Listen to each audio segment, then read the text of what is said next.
Hello and नमस्ते, welcome back to my YouTube channel. साथीहरू, आज चाहिँ हामी साउन महिनाको दोस्रो सोमबार चाहिँ मन्दिर जान लागेको सबैजना भएर। यहाँ चाहिँ फुल टिप्ने कार्यक्रम भइरहेको छ, फुल चोर्नी हो। त्यस्तो कस्तो राम्रो छ क्या फुलको बुट। फेरि हामी यहाँ बाहिर जाने बाटोनिर छ। यहाँ चाहिँ नानी छ। नानी हेलो भनिदेऊ। हेलो मम्मी, हेलो भन्नु। दिदी रमाइलो हुन्छ होइन मन्दिर जाँदाखेरि? कस्तो राम्रो छ कि यहाँ चाहिँ फुलहरू नि एकदम राम्रो राम्रो छ। अब हामी चाहिँ जाने बाटो हिँड्दै हिँड्दै बिचमा चाहिँ अब केदारेश्वर मन्दिर पर्छ जाने बाटोमा। अब केदारेश्वर मन्दिरतिर नि पस्छौँ होला सायद। अनि अब पूजापाठ गर्ने अनि फर्किने। अब हामी चाहिँ भर्खर जाँदैछौँ। हजुरहरू चाहिँ बिहानै जानुभयो होला, बेलुकी बेलुकी भयो। अनि यता चाहिँ मम्मीहरू आउनुभएको थियो अनि कुरेको, अनि त्यही भएर ढिलो भयो। यहाँ चाहिँ कुकुर भुकिरहेको छ। फेरि नौलो नौलो मान्छे देखेर होला नि, सधैँ बाटो हिँड्न त त्यही पनि। अनि चाहिँ तल आइपुगी अरी पनि हामीले पूजाको थाली पनि रेडी गरिसक्यौँ। यस्तो पूजा गर्ने थाले मन्दिरमा। अब हामी चाहिँ शिवलिङ्गमा दुध चढाउन जान्छौँ। यहाँ चाहिँ दुध छ, बेलपत्र, गाईको दुध र बेलपत्र। यहाँ चाहिँ सरदम छ। है त यहाँ चाहिँ मम्मीले शिवलिङ्गमा दुध चढाउँदै हुनुहुन्छ। रमाइलो भएन मम्मी? रमाइलो भयो। यस्तो छ। अब म पनि चढाउँछु। हाई।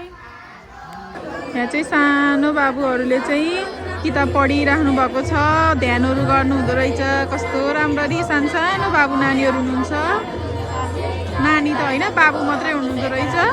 उहाँहरू चाहिँ अब संस्कृत पढ्नलाई होला सानैदेखि। ती सबैजना यहीँ बस्नु हुँदो रहेछ।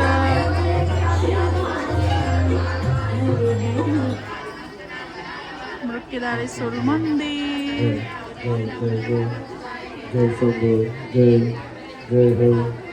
यता पनि हुनुहुन्छ माउ र बच्चा। चाहिँ सानो मन्दिर छ, सानो मन्दिर। ठुलो मन्दिरलाई घेरा गरेर सानो मन्दिरहरू चाहिँ छ। यता यस्तो गोलैसँग छ यहाँ चाहिँ घेरा। उता चाहिँ सानो बाबुहरू हुनुहुन्छ, यता चाहिँ ठुलो ठुलो हुनुहुन्छ। उहाँहरू चाहिँ ध्यान बस्नुभएको छ। सधैँ बस्नुहुन्छ क्या। हामी अरू बेलामा पनि यत्तिकै नर्मल्ली आउँदा पनि यहाँ ध्यानहरू बसिराख्नु भएको हुन्छ क्या। सायद उहाँहरूले संस्कृत पढ्नु भएको होला सानैदेखि, मलाई जहाँसम्म लाग्छ। उताबाट चाहिँ आउँदै हुनुहुन्छ टन्नै भक्तजनहरू। अब बेलुकीमा आरती हुने बेला भयो नि त। आरती हुने बेलामा चाहिँ झन् धेरै हुनुहुन्छ यहाँ भक्तजनहरू। चाहिँ यस्तो छ, एकदम रमाइलो छ कि। एकदम ठाउँ पनि कति नेचुरल, आनन्द सुकुन खालको छ कि।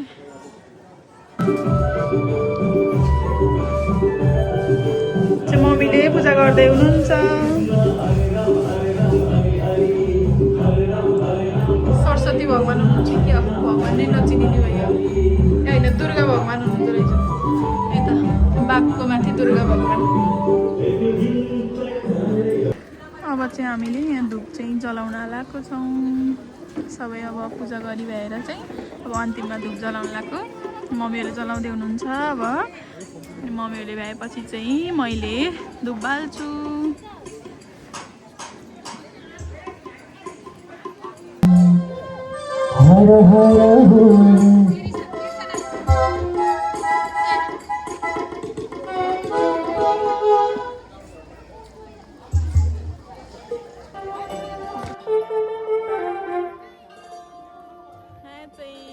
फोटोसोटो खिच्ने कार्यक्रम भइरहेको छ हाम्रो चाहिँ पूजा भ्याएर चाहिँ हेर्न साथी, कति राम्रो मूर्ति, कति राम्रो सजावट। यहाँभित्र चाहिँ पूजा गर्न नपाइँदो रहेछ, बाहिरै बसेर हेर्ने। हेर्न कस्तो क्युट, कति राम्रो, कस्तो राम्रो सजावट। हामी चाहिँ मन्दिरबाट फर्किसक्यौँ। अलिअलि राति पनि भयो। अब घर पनि जानु पर्यो। अनि अब मैले भित्र चाहिँ अलिअलि भिडियोहरू चाहिँ गराएको छु। अब सुरुमा अब पर्फेक्टली गर्न त आएन होइन, तर राम्रो नराम्रो जे जस्तो भए पनि हेरिदिनु होला। मैले जतिसम्म जाने त्यति चाहिँ मेहनत गरेर बनाएको छु। त्यस्तै छ। यता चाहिँ हाम्रो यहाँ चाहिँ केदारेश्वर मन्दिर आउने भित्र कम्पाउन्डमा चाहिँ एकदम राम्रो छ कि। यहाँ चौरहरू नेचुरल। अब कसैलाई हुन्छ नि आनन्द छ कि एकदम यहाँभित्र आएर बस्न चाहिँ। चाहिँ फुटबलहरू खेलहरू भइराखेको हुन्छ उता फुटबल हुन्छ अलि उतापट्टि छ यतै धेरै छ के एरिया ठुलो कम्पाउन्ड छ अनि यहाँ चाहिँ फुटबलहरू खेल्ने उनी आउनुहुन्छ अब कोही शीतल ताप्नलाई आउनुहुन्छ भने कोही यता पसलहरू थाप्नलाई आइराख्नु भएको हुन्छ यस्तो छ यहाँ फुटबल भइरहेको छ अनि यहाँ चाहिँ ट्रेनिङहरू नि गराउनुहुन्छ क्या बिहानतिर मर्निङ वाक गर्ने कतिजना हुनुहुन्छ उता चाहिँ ढुङ्गाको शिलाहरू छ टन्नै तर अहिले हामी त्यता जान भ्याइएन चाहिँ कस्तो राम्रो राम्रो शिलाहरू छ म एक दिन हजुरहरूलाई पक्कै पनि देखाउने छु यता चाहिँ हाम्रो आर्मीतिर जाने दाजुभाइहरू चाहिँ अब आफ्नो एक्सर्साइजको लागि आउनुभएको छ यस्तो छ यहाँ चाहिँ केदारेश्वर मन्दिरभित्र चाहिँ गेटबाट भित्र प्रवेश गरेपछिको बाटो हो यो चाहिँ यस्तो रमाइलो छ नेचुरल भाइब आनन्द आउँछ कि यहाँ बस्दा चाहिँ